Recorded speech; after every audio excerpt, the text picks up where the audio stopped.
जो तालिबान अफगानिस्तान में है वो दरअसल पाकिस्तानी ही हैं, तो उनको और किसी तरीके से ना लिया जाए, ना समझा जाए। पाकिस्तान के शाह मोहम्मद कुरैशी पूरा प्रयास कर रहे हैं। वो दरअसल इसीलिए प्रयास कर रहे हैं क्योंकि पाकिस्तान ही इसके अंदर पूरा एक शैतान के तौर पर निकला है और पाकिस्तान ने ही ये पूरा खेल रचा है।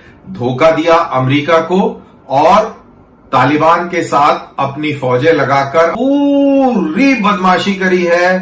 पूरे आईएसआई और पाकिस्तान आर्मी का इसमें पूरा रोल है।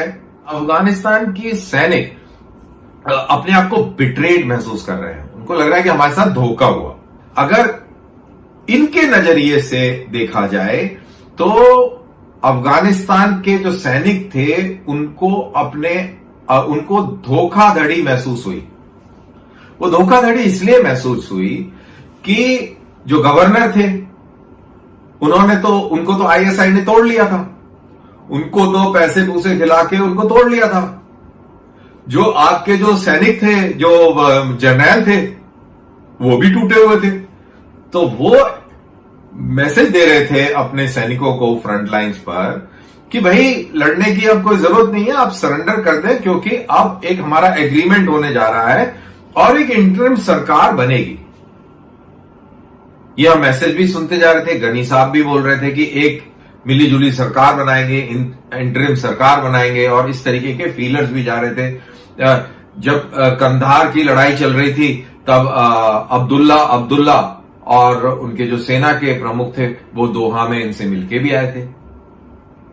तो अभी वो जो अफगान जो सरकार के हुज एंड हुज थे वो आज की तारीख में कहां खड़े हैं वो मैं आपको बताता हूं। लेकिन जो मैसेज वहां से सोल्जर्स को गया वो बहुत ही डीमोरलाइजिंग था और इसीलिए फौजियों ने कोई लड़ाई नहीं लड़ी, बगैर गोली चलाए उन्होंने चीजें हैंडओवर कर दी। तो यहां पर आईएसआई ने बहुत जबरदस्त काम किया। पाकिस्तान की शैतानी में उन्होंने बहुत बड़ा योगदान दिया और पाकिस्तान की फौज जिसने ऑपरेशनल, लॉजिस्टिक और इंटेलिजेंस सपोर्ट दी वो भी बहुत ही शातिराना और अगर इनके लिहाज से देखा जाए, पाकिस्तान की नजर से देखा जाए तो बहुत ही जबरदस्त काम किया। उसकी काफी चर्चा और तारीफ भी पाकिस्तान के मीडिया में हो रही है कि उन्होंने कितना शानदार काम किया। बहुत फूले नहीं समा रहे हैं कि पता नहीं उन्होंने क्या फतेह कर लिया। अब बात करते हैं कि अफगानिस्तान की जो सरकार 15 अगस्त से पहले थी उसके जो अहम लोग थे अभी वो कहां खड़े हैं।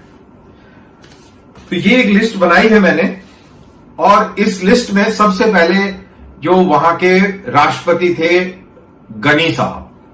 गनी साहब कहते हैं कि बहुत सारे डॉलर्स जो हैं वो लेके भागे, हेलीकॉप्टर भी लेके भागे और खूब सारा पैसा लेके भागे।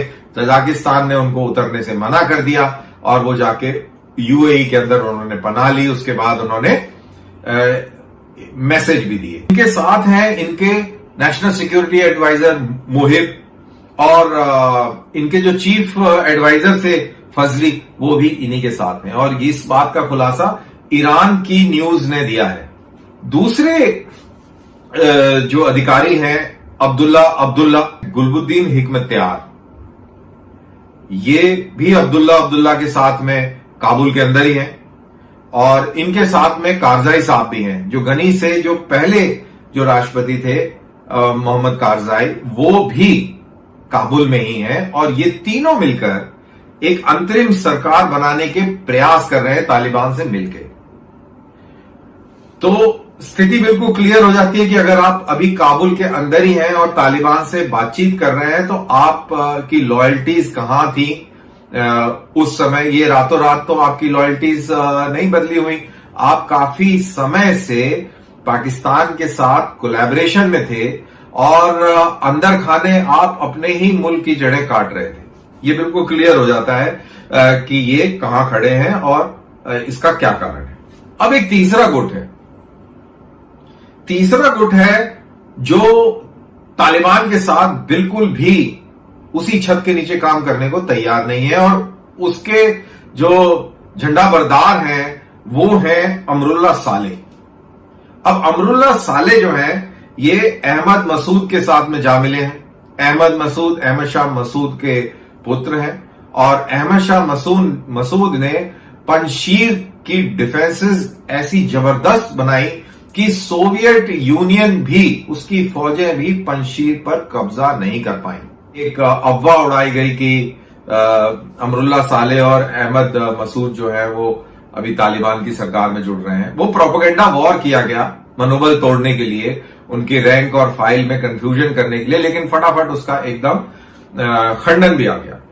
तो और इनके साथ अमरुल्लाह सालेह के साथ और हैं मार्शल दोस्तम, जो मज़ार शरीफ की डिफेंसेस के लिए रिस्पॉन्सिबल थे, लेकिन क्योंकि उस तरीके से तैयारी नहीं थी तो उनको भाग खड़ा होना पड़ा अपने साथ लॉयल फौजियों को लेकर। और इस समय वो उज्बेकिस्तान में अफगानिस्तान बॉर्डर के बिल्कुल बेहद करीब से खड़े हैं और उन्होंने अमरुल्लाह सालेह को सपोर्ट दे दी है। उसके बाद है अता मोहम्मद नूर और बिस्मिल्लाह खान मोहम्मदी। ये भी बहुत अहम है। बिस्मिल्लाह खान मोहम्मदी जो है ये वहां के डिफेंस मिनिस्टर थे और ये भी अमरुल्लाह सालेह के साथ खड़े हुए।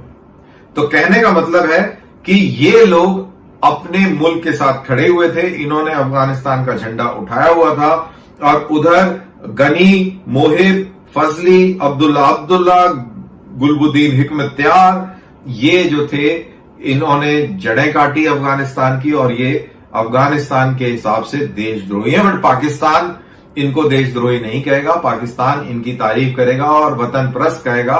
पाकिस्तान के लिए देशद्रोही बाकी लोग हैं। कितने बेशर्म और कितने बुज़दिल कायर ये लोग हैं कि ये पाकिस्तान की आईएसआई के सामने, पाकिस्तान के सामने इन्होंने घुटने टिका दिए। थोड़ा थोड़ा नेशनलिज्म, अफगान नेशनलिज्म जगा भी है, तो इतनी मायूसी वाला सीन नहीं है। हमने देखा जलालाबाद में लोग अफगानिस्तान का झंडा लेके निकले, गजनी में निकले और ऐसे कई जगहों पर निकले। काबुल के अंदर हमने देखा कि औरतों ने मुजाहरा किया, अफगानिस्तान का झंडा लेके वो खड़े हुए। तो एक अफगान नेशनलिज्म भी है और अफगान पश्तून नेशनलिज्म भी है। तो ये अफगान पश्तून नेशनलिज्म और अमरुल्लाह सालेह और अहमद मसूद का जो नेशनलिज्म है, ये सब मिलकर अफगानिस्तान को पाकिस्तान से जरूर एक दिन आजाद कराएंगे। मेरी बात यहीं पर समाप्त मैं करता हूं। उम्मीद करता हूं कि मैं जो पॉइंट समझाने का प्रयास कर रहा था वो मैं समझा पाया हूं ठीक से, और आपको ये अच्छा जरूर लगा होगा, आई एम श्योर। बहुत बहुत शुक्रिया। इजाजत दीजिए। जय हिंद।